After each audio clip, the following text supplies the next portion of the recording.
Bonjour à tous, bienvenue sur la chaîne Harmonie TV, où l'harmonie est un art de vivre. Bienvenue aujourd'hui. Nous allons recevoir un invité de marque qui est Cédric Dupont. Bonjour Cédric, Bonjour Polari, merci. tu vas bien? Magnifique. Donc Cédric, tu es coach de vie, éveilleur de potentialité et accompagnant à la guérison holistique. Est-ce que tu peux nous en dire un peu plus? Oui, déjà par rapport à coach de vie, pour moi, c'est vraiment accompagner les gens. Et disons que mon métier, coach et thérapeute, ma mission de vie est vraiment d'accompagner les gens à se libérer de leur souffrance et retrouver leur paix intérieure, ou toi tu le nommes un autre mot, leur harmonie intérieure aussi également. Oui. Donc c'est vrai que holistique, pour moi, ça couvre tout, mental, physique, émotionnel, spirituel, énergétique. Et vraiment, je regarde et j'ai la capacité de scanner les gens, les regarder sur toutes leurs dimensions et on regarde où est le dysfonctionnement, où est le problème, où est le traumatisme, où est le blocage. Effectivement, et on va chercher ensemble, justement, pour libérer, pour avancer, pour progresser, pour s'épanouir aussi également. Oui, et Dieu sait qu'on en a besoin aujourd'hui, d'être bien avec Totalement. soi-même. Aujourd'hui, on a choisi une thématique qui va toucher tout le monde, c'est-à-dire le couple. Et tu vas nous aider justement à éclairer un petit peu nos lumières, à savoir comment tu définirais le couple aujourd'hui. C'est une question très intéressante parce qu'aujourd'hui, c'est vrai qu'il y a multiples couples. Il y a des couples qui habitent ensemble, des couples en famille recomposée, des personnes qui sont en couple où chacun a son chez-soi. Et c'est vrai que comme on est en pleine transformation de la société, des normes, des valeurs, j'ai envie de dire, ce qui importe, c'est que pour un couple, c'est que les deux s'épanouissent, se sentent à l'aise, se respectent et bien entendu s'entendent quoi, et s'aiment aussi. Après, pour moi, le maître mot, c'est vraiment qu'il y ait du respect, la communication, la confiance, bien entendu l'amour aussi. Quoi. L'amour avant tout. Oui, L'amour avant tout. Justement, c'est très difficile. Quand on parle comme ça, on croit que c'est hyper facile. Il suffit de se trouver, qu'on développe des sentiments et qu'après, la construction du couple se fait de manière fluide. Mais pourtant, on se heurte à un moment donné, quand on se rencontre, au bout de quelques mois, que ben, le passé, il vient s'insérer dans chaque individu et la difficulté, c'est effectivement de faire deux. Donc, moi, j'ai envie de te poser une question, c'est comment peut-on se libérer du passé lorsqu'on se met en couple et qu'on a envie de refaire sa vie? c'est une question très intéressante. C'est vrai que je l'ai vécu moi-même, j'ai été marié 2 fois 14 ans, donc c'est vrai que j'ai toute cette expérience. Maintenant, je suis en couple avec une nouvelle partenaire, elle, donc Catherine, qui était mariée, elle, 25 ans. Donc, on a aussi chacun nos deux expériences. Ça tend à voir déjà qu'est-ce qu'on ne veut plus ou pas pour les personnes qui sont célibataires ou jamais été en couple, et de définir qu'est-ce qu'on veut. Ça, premièrement, je trouve que c'est super important comme un objectif, mais les gens oublient que s'ils veulent gagner de l'argent, écrire un livre, monter leur business, ils savent créer des objectifs. Mais ils oublient que c'est exactement le même fonctionnement au niveau du couple. C'est se déterminer concrètement qu'est-ce que nous voulons dans notre couple et ce que nous ne voulons plus. Après, c'est important, ben, même par écrire, de mettre pardon, les choses par écrit et de regarder quelles sont nos peurs, quelles sont nos attentes et d'aller voir peut-être les traumatismes qui ont été mis en place, peut-être avec ce qu'on a pu transbaiter par rapport à nos parents, l'exemple de nos parents, qui étaient des fois pas toujours adéquats, et, ou par rapport à des ex. Et c'est vrai que, eh bien, j'ai envie de dire, le fait d'écrire, c'est une première chose, un premier travail individuel que nous pouvons faire. L'autre chose, si nous nous sentons vraiment à l'aise avec notre partenaire, c'est vraiment qu'il est dans l'écoute du cœur, non jugeante, bienveillante, et non pas pour utiliser ce que nous allons lui dire contre nous, eh bien, on peut faire ce travail aussi avec l'autre, chose que nous avons fait ensemble avec ma partenaire. Mais c'est vrai que les deux, nous sommes coachs, donc c'est vrai que c'est facilitant dans cette dimension du cœur bienveillante que nous avons et nous offrons pour l'autre. Ou sinon, bien, c'est pour la personne qui n'a pas cette possibilité-là, c'est bien entendu d'aller voir un thérapeute et d'aller libérer les traumatismes, les blessures psychologiques, les casseroles aussi qui peuvent se traîner de son enfance. Parce qu'il faut savoir que pour un homme, eh bien, sa femme, sa partenaire, sa conjointe va renvoyer en miroir tout ce qu'il n'a pas réglé avec sa mère. Pour une femme, c'est l'inverse. Eh bien, son homme, si on peut dire ça comme ça, son compagnon, ça va renvoyer tout ce qu'elle n'a pas réglé avec son père. Donc, c'est clair que ça nécessite de faire un certain travail sur soi. Ce n'est pas avec une baguette magique comme ça, crac, bing, boum. Ça prend du temps pour régler et réguler tout ça et ça vaut la peine.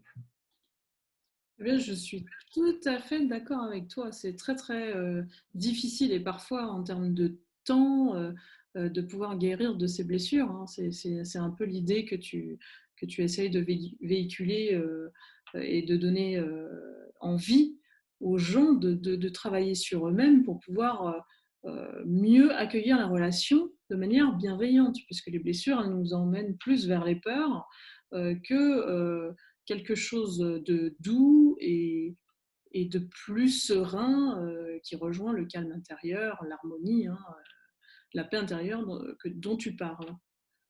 Donc, C'est clair que si tu t'es fait emprisonner dans une autre relation de couple, si tu viens dans la nouvelle relation de couple, qu'est-ce qui va faire ton mental? Il va chercher les mémoires de ton passé et les projeter dans ton présent, dans ton futur. Donc tu auras peur aussi à nouveau d'être emprisonné tant que tu n'as pas libéré les mémoires du passé qui viennent en fait te polluer aujourd'hui dans ta nouvelle relation.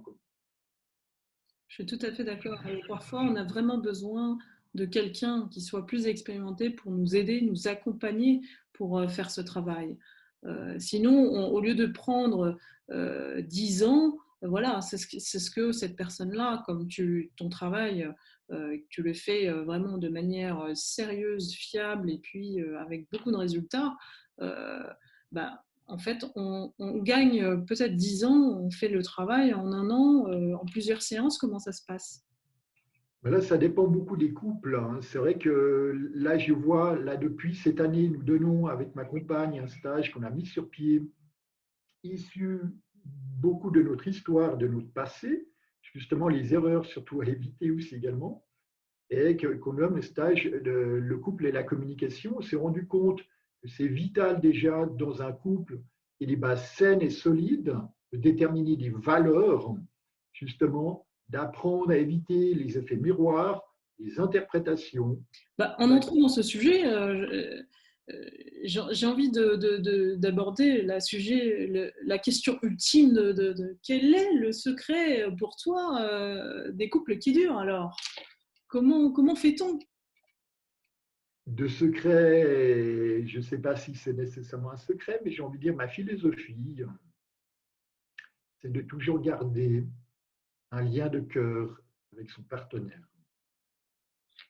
Et pour moi, les non-dits, les conflits, les traumatismes, etc., c'est comme du gravier qui vient, des cailloux qui viennent boucher cette connexion comme si ça pouvait être un tuyau énergétique, bien entendu, qui viennent perturber cette bonne relation et non garder, j'ai envie de dire, des passifs, des arriérés, des colères, des rancunes, des choses non digérées en faisant semblant que tout va bien, Madame la Marquise.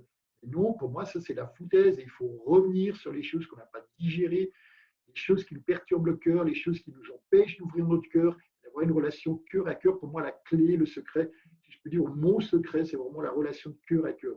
Par contre, c'est vrai que ça s'entretient, hein. Je ne vais pas dire presque tous les jours, mais en tout cas régulièrement, parce qu'on peut avoir des embrouilles, on peut avoir des choses qui perturbent, mais après, ce n'est pas de faire comme si on n'avait pas, on passait dessus en faisant semblant, c'est de revenir sur ce qui n'a pas été digéré, mal interprété, pour le retravailler, même si on peut prendre des fois 2 heures, 3 heures, 4 heures, mais il y a besoin de reclarifier ce qui était là jusqu'à ce que les deux parties, on va dire externes, et nos parties intérieures aussi également, parce qu'on a plein de parties intérieures, soient pleinement dans la compréhension. Et là, les gens, je trouve que pour moi, il y a une énorme mécompréhension à ce niveau-là, quoi. Oui, moi je résonne tout à fait avec ton discours et pour moi c'est un retour vers l'authenticité, ce qui permet effectivement de mettre un miroir face à face qui soit vrai.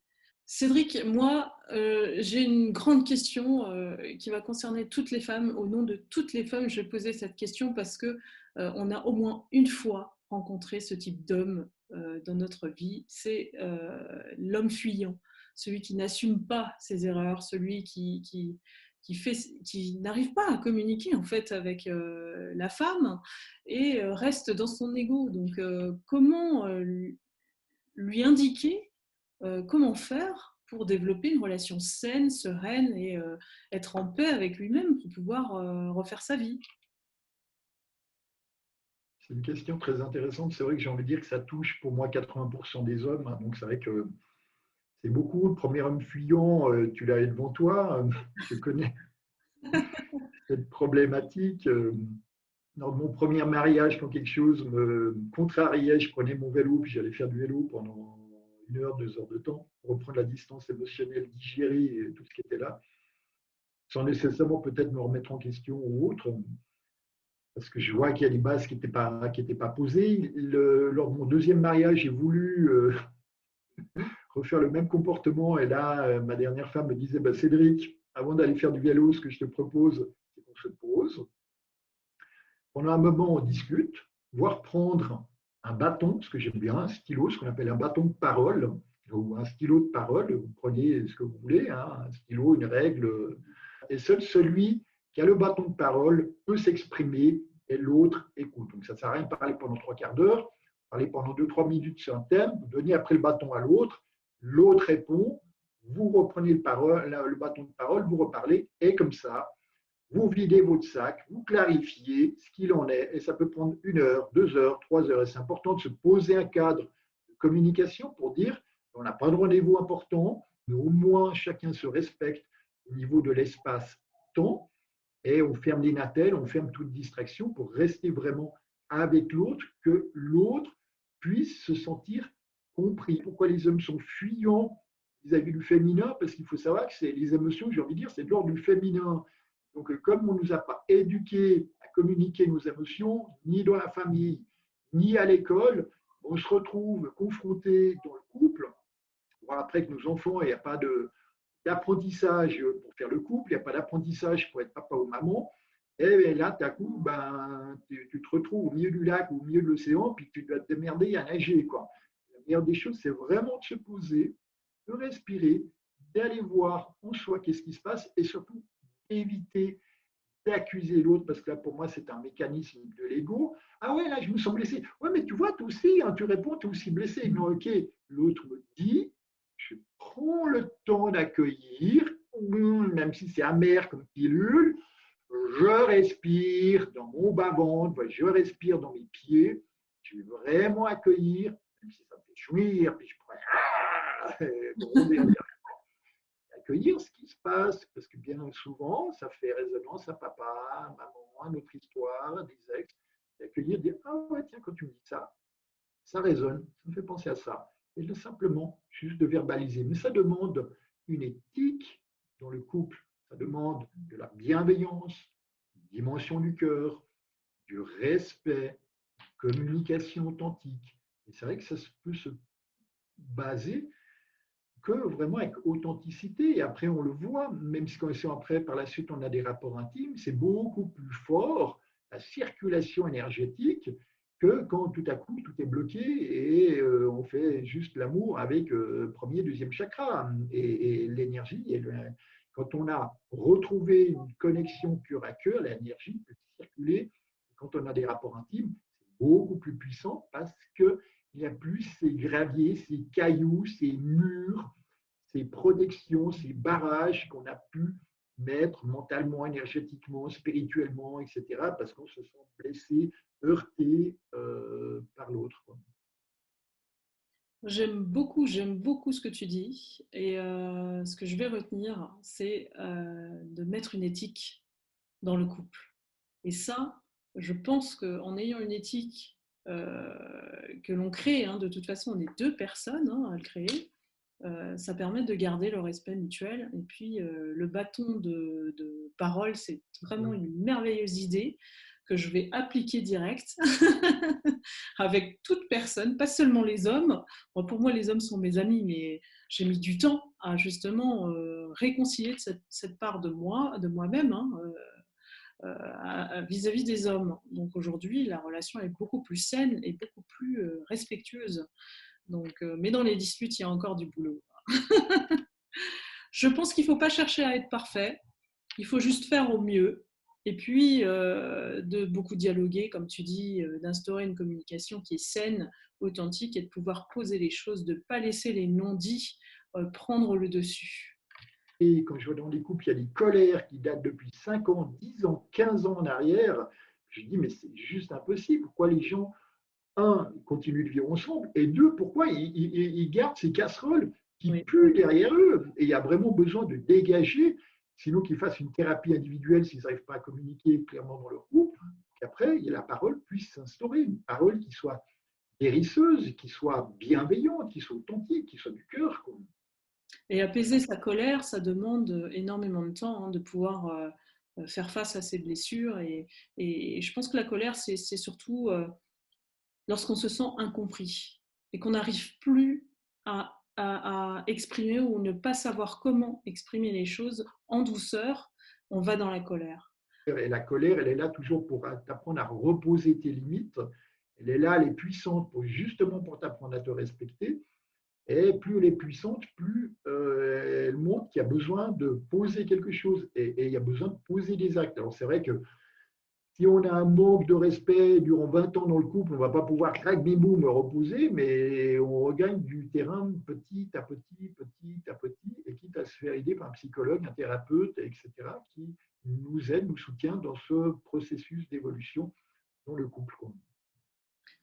J'aime bien cette idée de petit pas par petit pas parce que moi aussi je la recommande vivement et de toujours faire au mieux, de ne jamais aller viser trop haut, de faire avec nos propres capacités et d'élever notre conscience pour pouvoir justement accéder à cet amour de soi inconditionnel dont on a besoin pour évoluer et avoir de meilleures relations avec soit l'autre, soit nos amitiés, nos relations de partenariat, voilà. Donc avoir une approche qui soit beaucoup plus saine et bienveillante. Voilà. Cédric, j'aime bien terminer mes interviews en demandant à mes invités si je te dis l'harmonie est un art de vivre, qu'est-ce que cela t'inspire? Je suis entièrement d'accord avec toi. Pour moi, ça m'inspire une hygiène de vie. Les gens se lavent les mains, se lavent les dents, prennent une douche physiquement. Ils oublient aussi la gestion de leurs pensées, ils oublient la gestion de leurs émotions, ils oublient que quand on a été en contact avec d'autres personnes, surtout quand on est sensible, par exemple moi je suis un ultra sensible, on peut prendre des choses des autres, des émotions par exemple, et se sentir un peu perturbé. Donc pour moi aussi une harmonie, c'est aussi apprendre à se nettoyer énergétiquement au quotidien, comme on se nettoie les dents, on se nettoie les mains, on se douche. Eh bien, prendre une douche de lumière, ça aide justement à dégager ce qu'on aura pu prendre qui peuvent nous perturber également, qui n'est pas à nous. Pour moi, l'harmonie, c'est aussi tout intérieur et extérieur. J'espère que le public va effectivement se dépêcher de s'inscrire sur ton site www.cédricdupont.ch. Tu es basé en Suisse, hein, et tu es coach de vie depuis 15 ans, éveilleur de potentialité et spécialiste de l'accompagnement à la guérison holistique. Et les accompagnements peuvent se faire à distance aussi également, par Zoom, par Skype, par téléphone, par WhatsApp. Et les gens qui sont intéressés, laissez-moi votre email par rapport pour vous tenir au courant du stage sur le couple et la communication que nous organisons avec ma compagne. Voilà. Et je vous retrouve pour une autre interview prochaine exclusive, toujours dans le développement personnel et spirituel. Je vous dis à très bientôt sur Harmonie TV. Au revoir Cédric. Merci. À très bientôt. Au revoir à tout le monde.